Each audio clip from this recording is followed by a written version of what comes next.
समाधान जीवन के कार्यक्रम में आपका स्वागत है।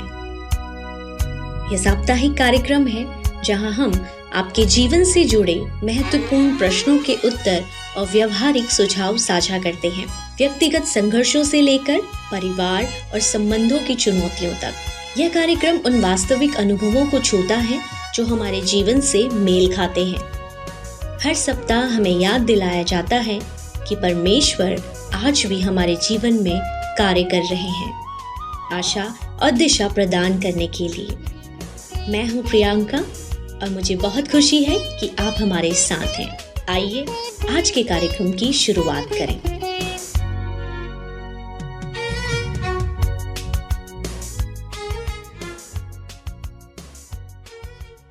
समाधान जीवन के हमारे शब्दों की शक्ति और उनका प्रभाव। नमस्ते और स्वागत है समाधान जीवन के कार्यक्रम में, एक संक्षिप्त कार्यक्रम जो आपके दिन को बेहतर बनाएगा। आज का कार्यक्रम हमारे शब्दों की शक्ति के बारे में है। हमारे शब्द अच्छे और बुरे हमें और हमारे आसपास के लोगों को कैसे प्रभावित करते हैं। क्या आपने कभी कुछ ऐसा कहा और तुरंत चाहा कि आप उन शब्दों को हवा में पकड़कर वापस अपने मुंह में डाल लें? मुझे लगता है कि हम सभी ने कभी ना कभी ऐसा महसूस किया है। हमारे शब्द शक्तिशाली हैं। वे किसी को पल भर में उत्साहित कर सकते हैं या नीचे गिरा सकते हैं। और यह आश्चर्यजनक है कि हम जो एक पल में बिना सोचे कह देते हैं, वह किसी के जीवन पर वर्षों तक, कभी कभी पूरी जिंदगी तक असर डाल सकता है। कभी कभी अच्छा तो कभी बुरा।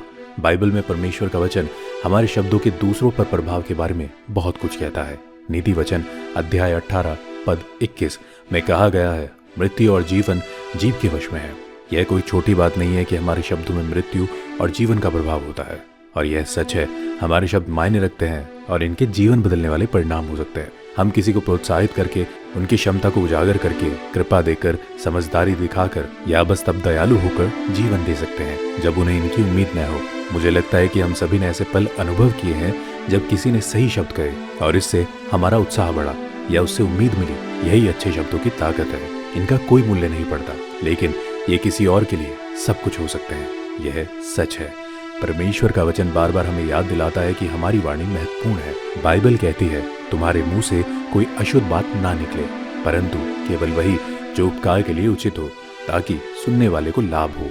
बाइबल का यह वचन हर किसी पर लागू होता है।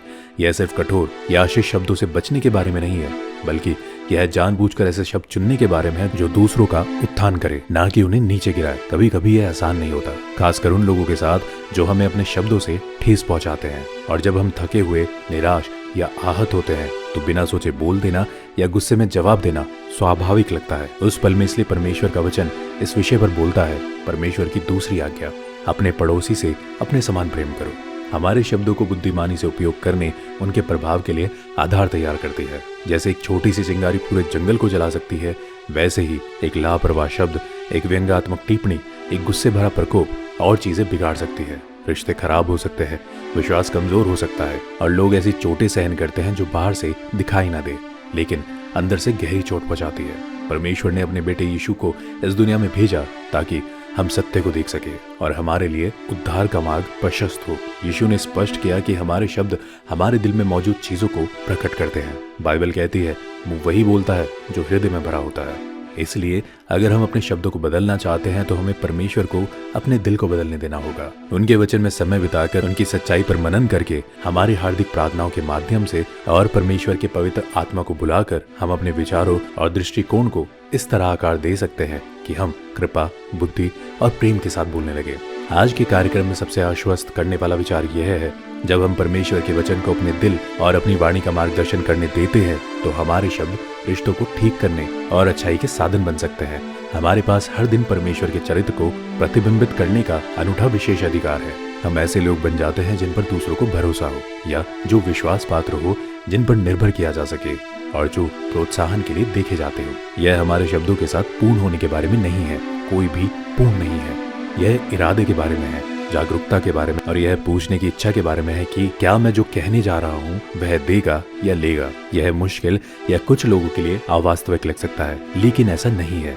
यह परमेश्वर की कृपा से संभव है। तो आज शायद हमें थोड़ा धीमा करना चाहिए। आइए परमेश्वर से प्रार्थना करें कि वह हमें दयालुता से बोलने, अधिक सुनने और अपने शब्दों को उनकी कृपा के साधन के रूप में उपयोग करने में मदद करे, क्योंकि जब हम जीवन देने वाले शब्द बोलते हैं तो हम उनके हृदय को प्रतिध्वनित करते हैं और यह सब कुछ बदल देता है। इस बीच जैसे ही आप अपने दिल में आगे बढ़ते हैं, अपने आप से पूछें, मैं परमेश्वर के और करीब कैसे जा सकता हूँ। छोटा कदम भी बड़ा प्रभाव डालता है। यीशु के अन्य अनुयायियों से जुड़े विश्वासियों का एक चर्च खोजे, बाइबल में परमेश्वर के वचन को पढ़े और उसका अध्ययन करें। यह आपके और दूसरों के साथ आपके रिश्ते में कई अप्रत्याशित आशीर्वाद और खुशी लाएगा। मुझे आशा है कि आप समाधान जीवन के कार्यक्रम को अपने दैनिक जीवन का हिस्सा बनाएंगे। अगली बार तक याद रखें, परमेश्वर आपसे प्यार करता है। समाधान जीवन के कार्यक्रम में शामिल होने के लिए धन्यवाद। हमें आशा है कि आज का कार्यक्रम आपको प्रोत्साहित करने वाला रहा है और जीवन, परिवार और संबंधों में उपयोगी सुझाव और मार्गदर्शन प्रदान किया है। याद रखें, परमेश्वर आपसे प्रेम करते हैं और हमेशा आपके जीवन में कार्यरत हैं, आशा और दिशा देने के लिए। मैं हूं प्रियंका और मैं अगले सप्ताह आपसे फिर मिलने की प्रतीक्षा करूंगी। धन्यवाद।